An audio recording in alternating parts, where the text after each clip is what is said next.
بسم اللہ الرحمن الرحیم۔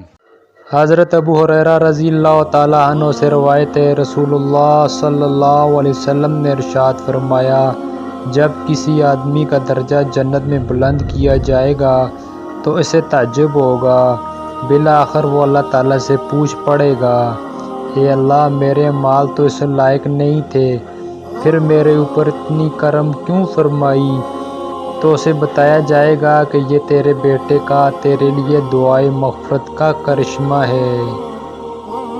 حضرت عبداللہ بن عمر رضی اللہ تعالیٰ عنہما سے روایت ہے، رسول اللہ صلی اللہ علیہ وسلم نے ارشاد فرمایا، انسان کے مرنے کے بعد اس کے نیک عمل کا سلسلہ ختم ہو جاتا ہے، مگر 3 چیزوں کی وجہ سے عمل کا سلسلہ جاری رہتا ہے اور مرنے کے بعد بھی اس کو برابر ثواب ملتا رہے گا۔ وہ چیزیں یہ ہیں: نمبر 1 صدقہ جاریہ، نمبر 2 علم نافع، نمبر 3 نیک لڑکا جو اس کے لیے دعا کرتا رہے۔ حضرت عبداللہ بن دینار رحمۃ اللہ علیہ حضرت عبداللہ بن عمر رضی اللہ تعالیٰ عنہما سے روایت کرتے ہیں کہ ایک مرتبہ مکہ مکرمہ کے راستے میں عبداللہ بن عمر سے ایک دیہاتی کی ملاقات ہو گئی۔ عبداللہ بن عمر نے ان کو سلام کیا اور اپنی سواری پر بٹھایا اور اس کے اعزاز و اکرام میں اپنا مامہ اس کے سر پر رکھ دیا۔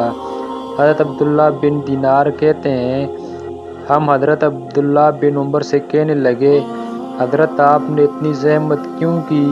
یہ دیہاتی لوگ ہیں، تھوڑی سی ہمدردی، سلام و کلام اور 2 میٹھے بول ہی سے خوش ہو جاتے ہیں۔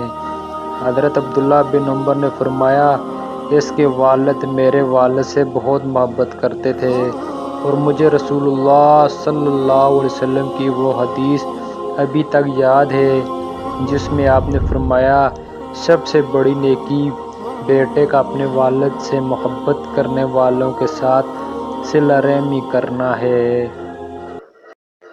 حضرت عبداللہ بن عباس رضی اللہ تعالیٰ عنہما سے روایت ہے، حضور صلی اللہ علیہ وسلم نے ارشاد فرمایا، جو شخص اپنے والدین کو رحمت کی نگاہ سے دیکھے گا، اللہ تعالیٰ اس کے بدلے میں اسے حج مبرور و مقبول کا ثواب عطا کریں گے۔ حضرت عائشہ رضی اللہ تعالیٰ عنہ فرماتی ہیں کہ ایک شخص نبی کریم صلی اللہ علیہ وسلم کی خدمت میں حاضر ہوا، اس کے ساتھ ایک بوڑھے بزرگ بھی تھے۔ آپ صلی اللہ علیہ وسلم نے اس سے پوچھا کہ تمہارے ساتھ ان کا کیا رشتہ ہے؟ اس نے کہا، یہ میرے والد ہیں۔ آپ صلی اللہ علیہ وسلم نے فرمایا، بہت خوب، لیکن برخوردار، ادب کا تقاضا یہ ہے کہ تم ان سے آگے آگے نہ چلو، بیٹھنے میں ان سے پہل نہ کرو اور نہ ان کو ان کے نام سے پکارو، اور کوئی ایسا کام نہ کرو جس سے لوگ انہیں گالی دیں۔